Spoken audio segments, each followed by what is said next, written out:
Soy Esperanza, y tengo 52 años. Mi historia comenzó hace 3 décadas, cuando era apenas una joven de 22 años, llena de sueños y con el corazón dispuesto a amar sin medida. Era 1994, y vivía en una pequeña ciudad costera de Valencia, donde el aroma a sal marina se mezclaba con el perfume de los naranjos que bordeaban las calles empedradas. Mi familia tenía una pequeña pensión que recibía turistas durante el verano, y fue allí donde conocí a quien cambiaría mi destino para siempre. Se llamaba Alejandro Mendoza, un hombre de 45 años, elegante como solo pueden serlo los madrileños de abolengo.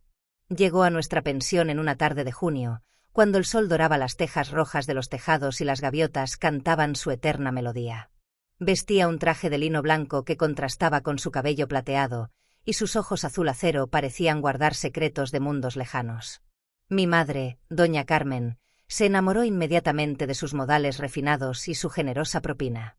Mi padre, don Miguel, admiraba su conocimiento sobre vinos y su pasión por la literatura.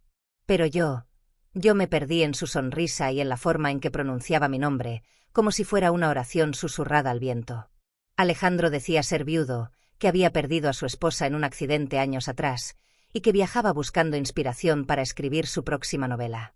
Cada tarde se sentaba en la terraza de nuestra pensión, frente al mar, escribiendo en un cuaderno de cuero gastado mientras el sol se hundía lentamente en el horizonte.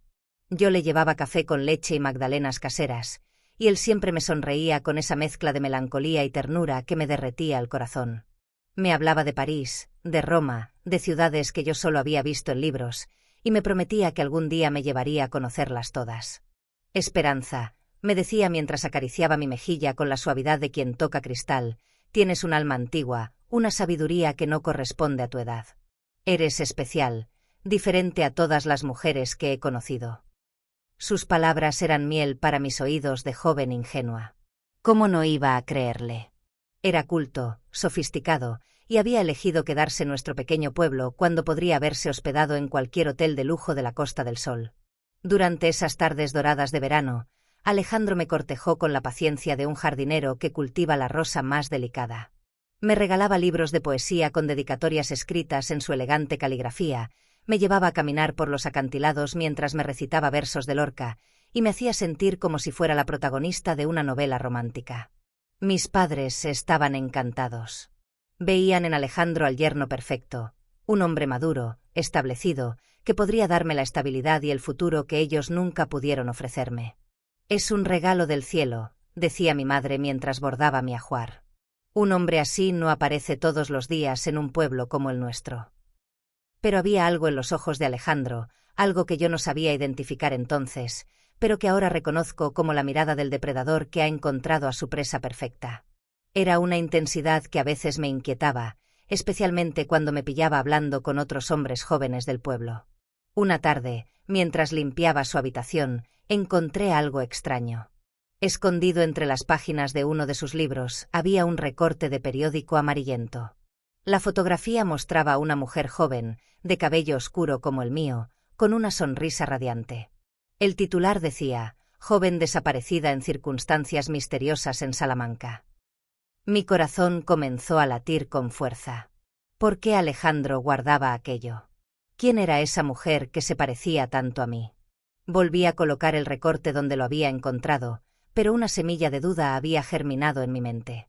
Esa noche, durante la cena, observé a Alejandro con nuevos ojos. Notaba cómo sus dedos tamborileaban nerviosamente sobre la mesa cuando mi padre mencionaba a los guardias civiles que habían venido al pueblo preguntando por un forastero. Notaba cómo desviaba la mirada cuando mi madre comentaba sobre las noticias de mujeres desaparecidas que salían en la televisión. ¿Te sientes bien, querida?, me preguntó Alejandro, y su voz tenía un tono diferente, más controlado. Pareces distraída. Solo estoy cansada, mentí, fingiendo una sonrisa. Pero esa noche no pude dormir. Una y otra vez, la imagen de esa mujer del periódico se repetía en mi mente. ¿Era su esposa muerta? ¿Por qué la descripción decía desaparecida y no fallecida? Al día siguiente, mientras Alejandro había salido a caminar, decidí revisar más cuidadosamente su habitación. Mi corazón latía como el de un colibrí mientras movía sus pertenencias con el cuidado de no dejar rastro. En el fondo de su maleta de cuero, Envuelto en una camisa, encontré un pequeño álbum de fotografías. Las manos me temblaron al abrirlo. Allí estaban, fotografías de mujeres jóvenes, todas morenas, todas con rasgos similares a los míos. Algunas sonreían a la cámara con inocencia, otras parecían no saber que estaban siendo fotografiadas. En la última página, escrito con esa caligrafía elegante que yo había llegado a amar, leyó: mis musas eternas. Cada una perfecta en su momento. Esperanza será la última, la definitiva. El álbum se me resbaló de las manos y cayó al suelo con un ruido sordo que me pareció resonar por toda la pensión. El miedo me paralizó durante unos segundos eternos, hasta que el sonido de pasos en la escalera me devolvió a la realidad. Rápidamente, volví a colocar todo en su lugar y salí de la habitación, con el corazón martilleando en mi pecho y las piernas temblorosas. Alejandro subía las escaleras, silbando una melodía que antes me parecía romántica y ahora sonaba siniestra. «Hola, mi amor», me dijo al verme en el pasillo. Sus ojos me escrutaron con esa intensidad que ahora me aterrorizaba. «¿Qué haces por aquí?»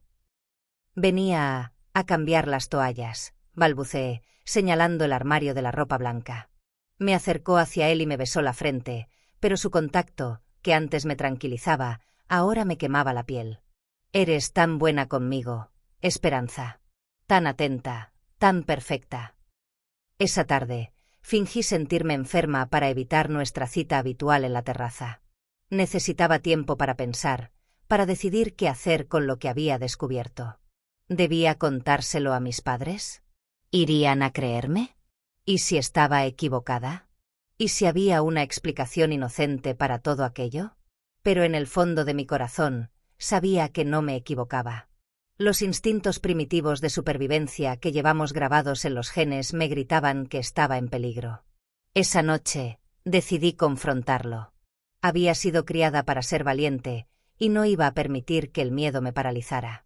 Esperé hasta que mis padres se durmieran y bajé sigilosamente a la terraza, donde Alejandro solía fumar su pipa contemplando las estrellas. «Necesitamos hablar», le dije, y mi voz sonó más firme de lo que me sentía. Él se volvió hacia mí, y en la penumbra de la noche, sus facciones adquirían un aspecto sombrío. «Por supuesto, querida. ¿De qué quieres hablar?» «De las fotografías», dije directamente. No tenía sentido andarse con rodeos. Su expresión cambió instantáneamente. La máscara de caballero refinado se resquebrajó, dejando ver algo frío y calculador debajo. «¿Qué fotografías?» «Las del álbum que guardas en tu maleta. Las de todas esas mujeres». Se quedó en silencio durante unos segundos que se me hicieron eternos. Luego, lentamente, sonrió, pero no era la sonrisa cálida que yo conocía. Era la sonrisa de alguien que acaba de ser descubierto y ya no necesita seguir fingiendo. «Siempre supe que eras especial, Esperanza. Más inteligente que las otras. Me gustas aún más por eso». «¿Las otras?», susurré, aunque ya conocía la respuesta. Cada una tuvo su momento de gloria.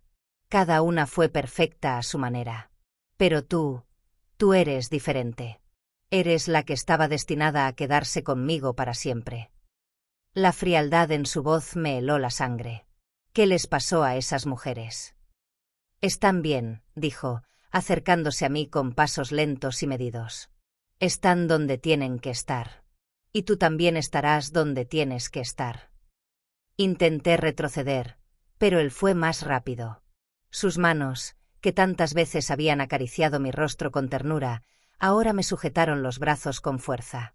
«No grites», me susurró al oído. «No queremos despertar a tus padres, ¿verdad? Sería una lástima que les pasara algo por tu culpa». La amenaza velada hacia mis padres me aterró más que mi propio peligro. «¿Qué quieres de mí?» «Solo que vengas conmigo. Tengo una casa preciosa en los Pirineos, muy aislada, muy tranquila. Allí podremos estar juntos para siempre, sin interferencias del mundo exterior». «¿Y si me niego?» Su sonrisa se volvió aún más fría. «No te vas a negar, Esperanza. Porque si lo haces, tendré que hacer una visita nocturna a tus queridos padres. Y sabes que soy muy convincente cuando quiero algo». En ese momento supe que estaba ante un depredador profesional, alguien que había perfeccionado su técnica durante años. No era el primer pueblo donde había aparecido buscando una víctima, y yo no era la primera joven ingenua que caía en sus redes. «Dame tiempo para pensarlo», le dije, tratando de ganar tiempo. «Tienes hasta mañana por la noche.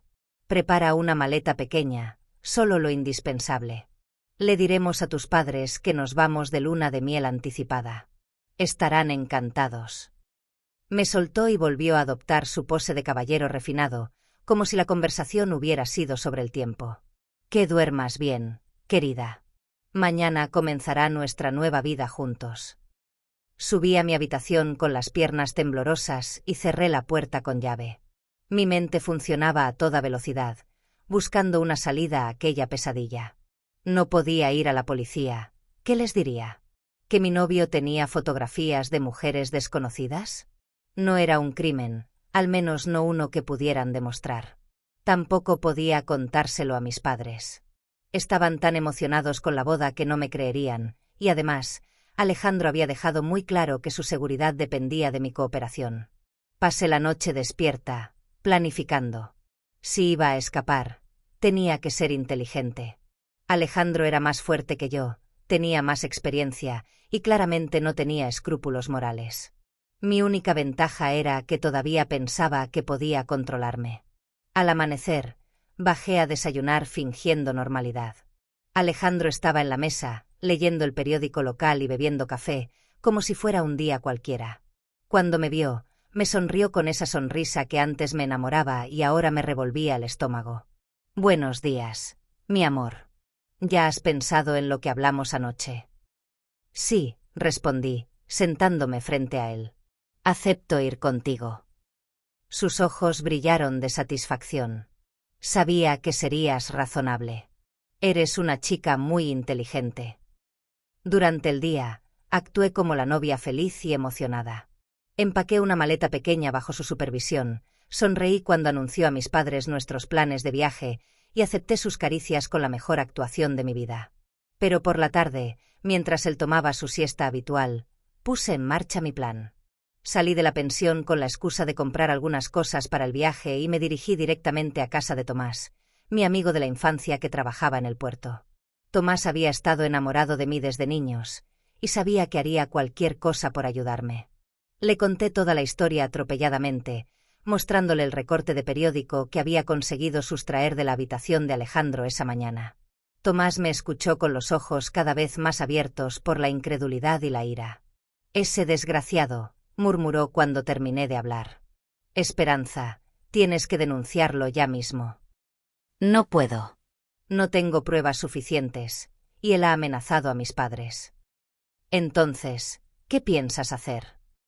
«Necesito que me ayudes a desaparecer esta noche. Alejandro cree que voy a ir con él por voluntad propia, pero en lugar de eso, quiero que me lleves en tu barca a algún lugar donde pueda tomar un tren lejos de aquí». Tomás no dudó ni un segundo. «Lo haremos. Pero después tendrás que denunciarlo, Esperanza. Este tipo es peligroso, y si no lo paran, hará daño a otras mujeres». Esa noche, fingí ir a dormir temprano. Alejandro me besó en la frente y me susurró: «Mañana seremos libres, mi amor». Si hubiera sabido lo que esas palabras realmente significaban para él, habría salido corriendo esa misma noche sin mirar atrás. Esperé hasta que los ronquidos de mis padres me aseguraron que dormían profundamente, y luego me escabullí por la ventana de mi habitación, que daba al patio trasero. Tomás me esperaba allí con una cuerda que había atado al tronco del viejo olivo. Corrimos en silencio hasta el puerto, donde su pequeña barca de pesca nos esperaba mecida por las olas. El plan era que me llevara hasta el siguiente pueblo costero, desde donde podría tomar un autobús a Valencia y luego un tren a Madrid. Pero no habíamos contado con que Alejandro era un hombre de instintos muy desarrollados. Acabábamos de salir del puerto cuando vimos las luces de un coche que se dirigía a toda velocidad hacia el muelle. Era él. De alguna manera, había descubierto mi fuga. «Más rápido», le grité a Tomás, que ya había puesto el motor de la barca al máximo. Desde la orilla, Alejandro nos gritaba algo que no podíamos escuchar por el ruido del motor y las olas. Luego lo vimos correr hacia el pequeño muelle donde estaban atracadas las barcas de alquiler para turistas. «Va a venir detrás de nosotros», dijo Tomás, con la mandíbula apretada. «Agárrate fuerte». Lo que siguió fue la persecución más aterradora de mi vida. Alejandro había conseguido poner en marcha una de las lanchas rápidas de alquiler y nos perseguía por aguas oscuras y iluminadas solo por la luna llena. El hombre que había fingido ser un caballero refinado había desaparecido por completo. El que nos perseguía ahora era una bestia furiosa que había perdido su presa. Tomás conocía esas aguas como la palma de su mano, y eso fue lo que nos salvó. Guió la barca entre rocas y arrecifes que solo un pescador local podría navegar en la oscuridad, mientras la lancha de Alejandro, más grande y menos maniobrable, se quedaba atrás. Finalmente, conseguimos llegar al puerto del pueblo vecino. Tomás me ayudó a saltar al muelle mientras él amarraba la barca a toda prisa. «Vete ya», me dijo. «Toma el primer autobús que salga, no importa a dónde vaya». Le di un beso en la mejilla, con lágrimas rodando por mi rostro. «Gracias, Tomás. Te debo la vida. Solo prométeme que lo denunciarás cuando estés segura». «Te lo prometo». Corrí hacia la estación de autobuses, donde por suerte había un servicio nocturno que salía hacia Valencia en media hora. Compré un billete y me senté en el banco más apartado, envuelta en una manta que Tomás me había dado, temblando tanto de frío como de miedo. Cuando finalmente el autobús salió, pude ver por la ventanilla las luces de una lancha que llegaba al puerto.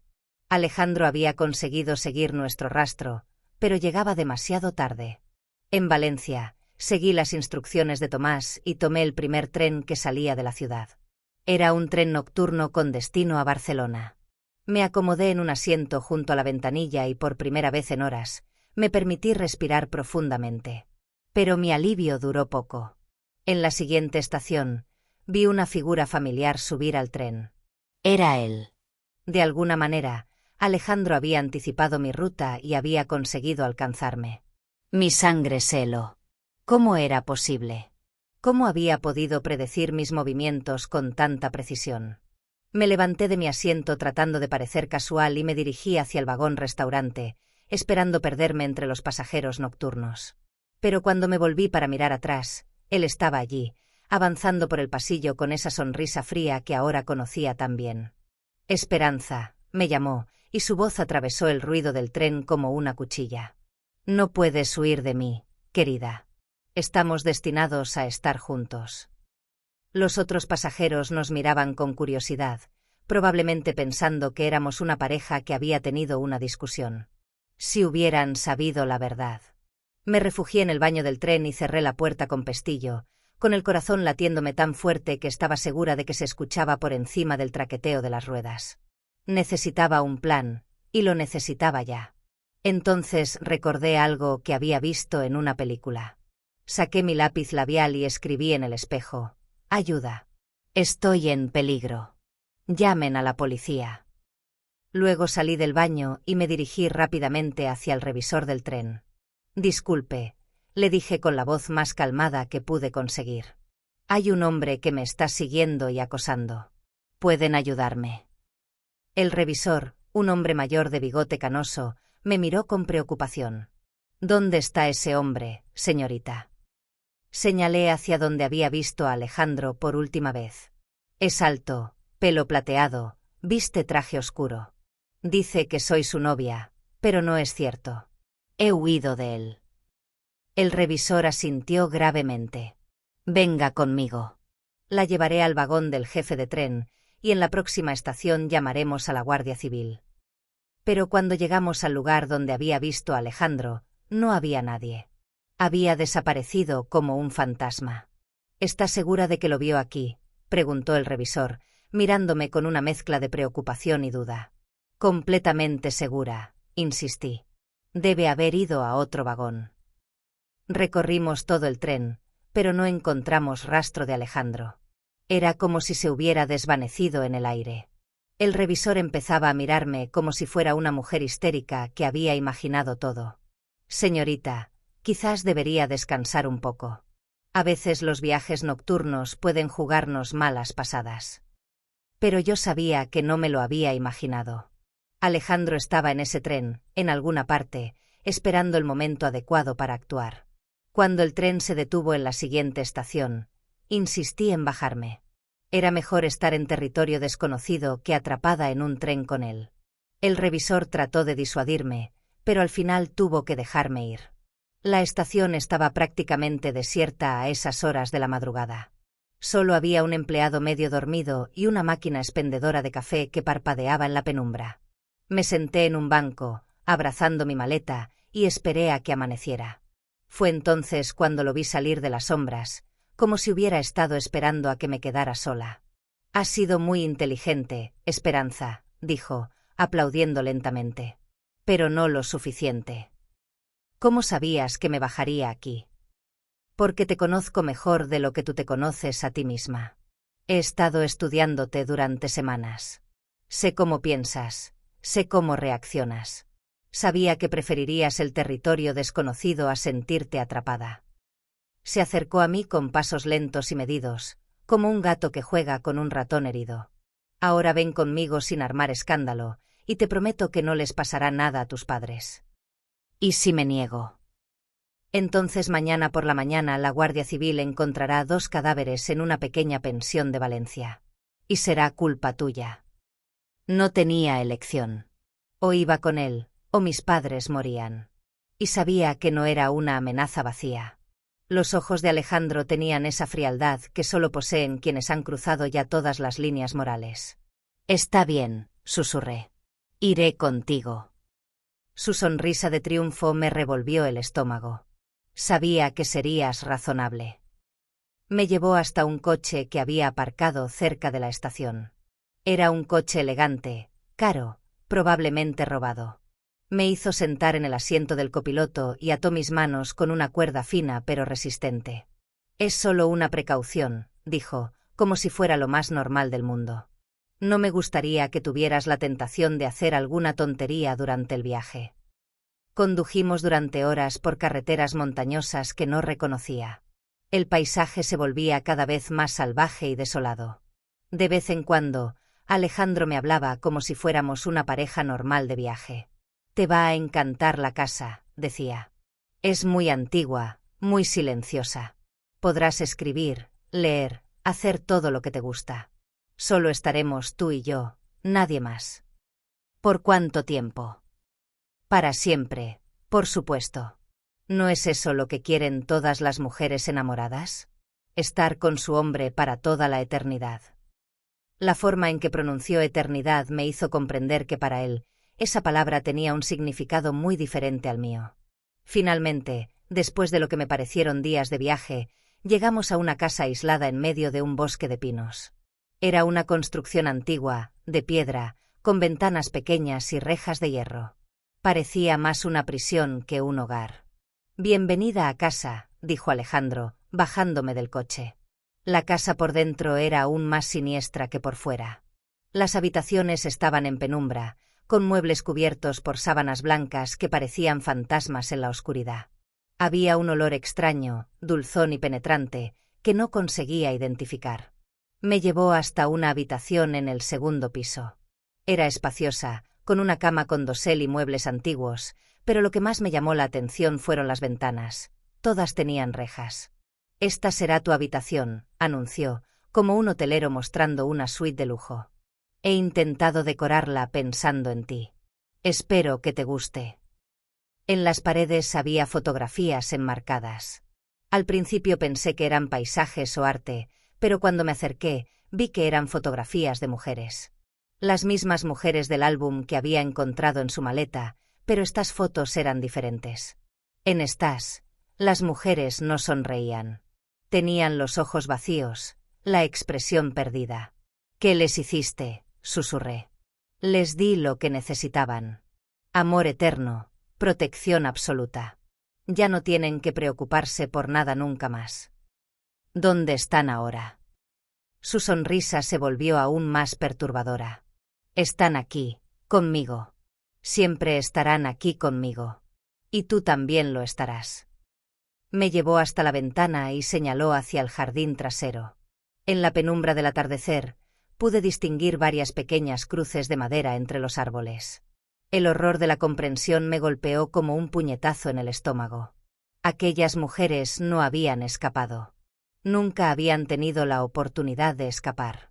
No te preocupes, dijo Alejandro, interpretando correctamente mi expresión de terror. Tú eres especial. Tú vas a quedarte conmigo mucho más tiempo que las otras. ¿Cuánto tiempo? Hasta que dejes de ser perfecta. Hasta que el tiempo empiece a marchitarte.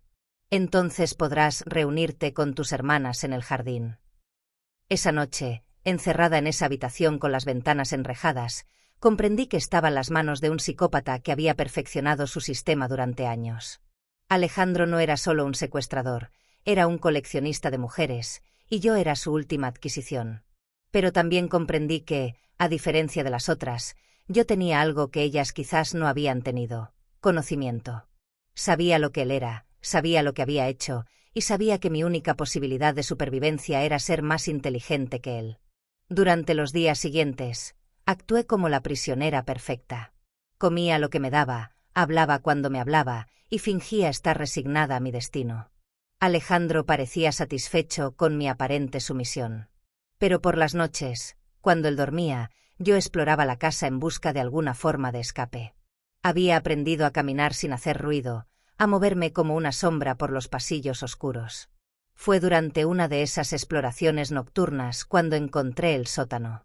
La puerta estaba escondida detrás de una estantería en la biblioteca, y solo la descubrí por casualidad cuando me apoyé contra ella y se movió ligeramente. Al principio pensé que era solo un armario, pero cuando conseguí abrirla del todo, descubrí una escalera que bajaba hacia la oscuridad. El olor dulzón que había percibido al llegar se volvía más intenso conforme bajaba. Al final de la escalera había una puerta de metal con varios cerrojos. Pero estaba entreabierta. Lo que vi al otro lado de esa puerta me perseguirá hasta el día de mi muerte. Era una habitación preparada como un laboratorio macabro. Había mesas de metal, instrumentos extraños, y frascos llenos de líquidos de colores sospechosos. Pero lo que me horrorizó hasta la médula fueron las fotografías que cubrían las paredes.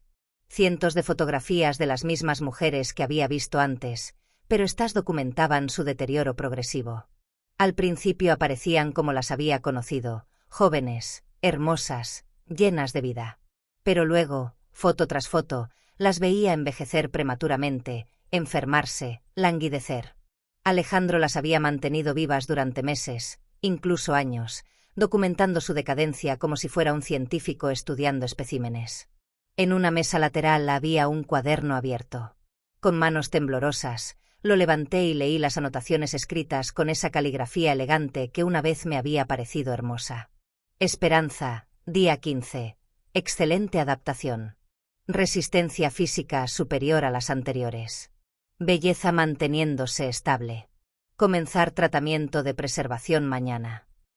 Esperanza, día 23. Primeros signos de rebeldía. Ajustar medicación. La belleza sigue intacta. Tiempo estimado de vida útil, 8 a 12 meses. Esperanza, día 30. Comportamiento ejemplar. Quizás esta sea la definitiva. La que pueda mantener durante años. Entendí entonces que las comidas que me daba estaban adulteradas con algún tipo de droga que me mantenía dócil y que, aparentemente, también preservaba mi apariencia física de alguna manera enferma. Salí de aquel infierno subterráneo con una determinación férrea. Tenía que escapar esa misma noche, antes de que el tratamiento de preservación comenzara. De vuelta en mi habitación, fingí dormir hasta que escuché los ronquidos regulares de Alejandro desde la habitación contigua. Entonces, usando una horquilla que había conseguido guardar, comencé a trabajar en la cerradura de mi puerta. Había aprendido a forzar cerraduras cuando era adolescente, gracias a mi primo Jaime, que siempre estaba metiéndose en problemas. Nunca pensé que esa habilidad me salvaría la vida. Después de lo que me pareció una eternidad, escuché el clic liberador. La puerta se abrió sin hacer ruido. Me deslicé por los pasillos como un fantasma, evitando cuidadosamente las tablas del suelo que sabía que crujían. Mi plan era llegar a la cocina, tomar un cuchillo como protección, y luego intentar forzar una de las ventanas de la planta baja. Pero cuando llegué a la cocina, me encontré con algo inesperado. Las llaves del coche de Alejandro estaban sobre la encimera. Era demasiado bueno para ser verdad. ¿Por qué las habría dejado allí? ¿Era una trampa? No tenía tiempo para dudas. Tomé las llaves y el cuchillo más grande que encontré, y me dirigí hacia la puerta principal. Estaba cerrada con varios cerrojos, pero todos se podían abrir desde dentro. Uno a uno, los fui corriendo con cuidado de no hacer ruido.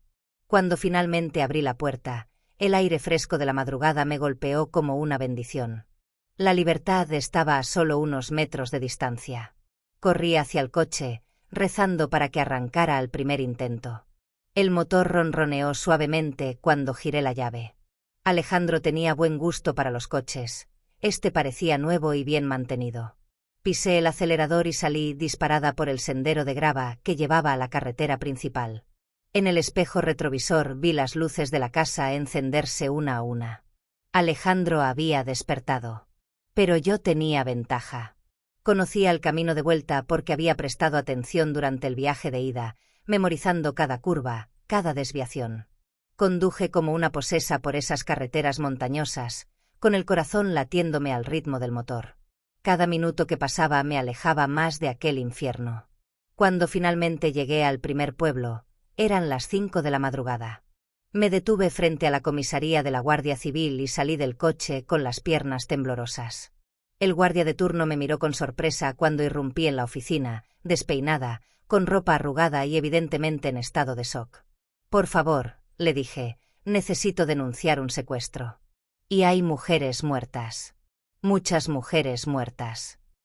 Lo que siguió fueron horas de declaraciones, de explicaciones, de intentar convencer a las autoridades de que no era una mujer histérica, sino una superviviente. Finalmente, una patrulla me acompañó de vuelta a la casa en el bosque. Cuando llegamos, Alejandro había desaparecido. Pero las pruebas de sus crímenes estaban todas allí, las fotografías, el laboratorio del sótano, las cruces en el jardín. La investigación reveló que Alejandro Mendoza no era su verdadero nombre. Era un asesino en serie que había estado operando durante más de una década, moviéndose de ciudad en ciudad, de país en país, perfeccionando su método. Nunca lo capturaron. Desapareció como había aparecido en mi vida, sin dejar rastro.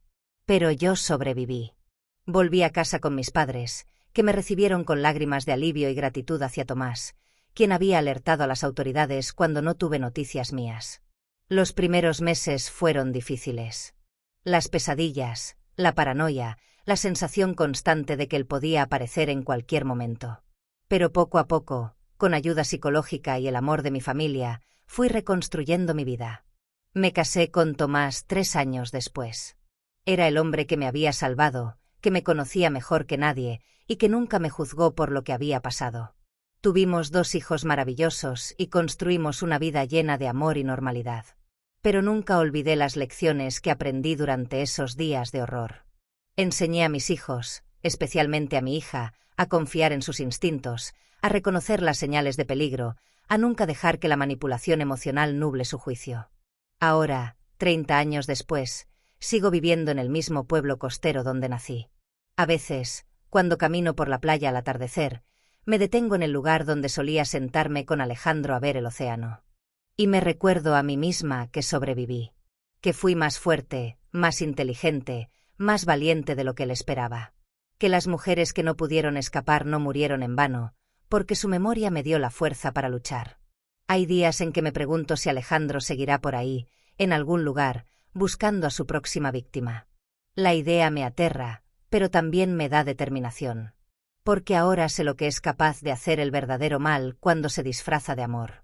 Y sé que hay mujeres por ahí que necesitan escuchar esta historia, que necesitan saber que los depredadores existen, que son reales, y que la única defensa contra ellos es el conocimiento y la vigilancia constante. Mi historia no es única. Hay muchas esperanzas en el mundo, mujeres que han sido señaladas por hombres que ven el amor como posesión y la belleza como algo que pueden capturar y conservar para siempre. Pero también hay muchas supervivientes. Mujeres que encontraron la fuerza para luchar, para escapar, para reconstruir sus vidas. A ellas les digo, el miedo puede paralizarte, pero también puede salvarte. Confía en tus instintos. Si algo te parece demasiado bueno para ser verdad, probablemente lo sea. Y recuerda, eres más fuerte de lo que crees. Porque al final, no somos las víctimas de nuestra historia. Somos las supervivientes. Y esa es una diferencia que puede salvarte la vida.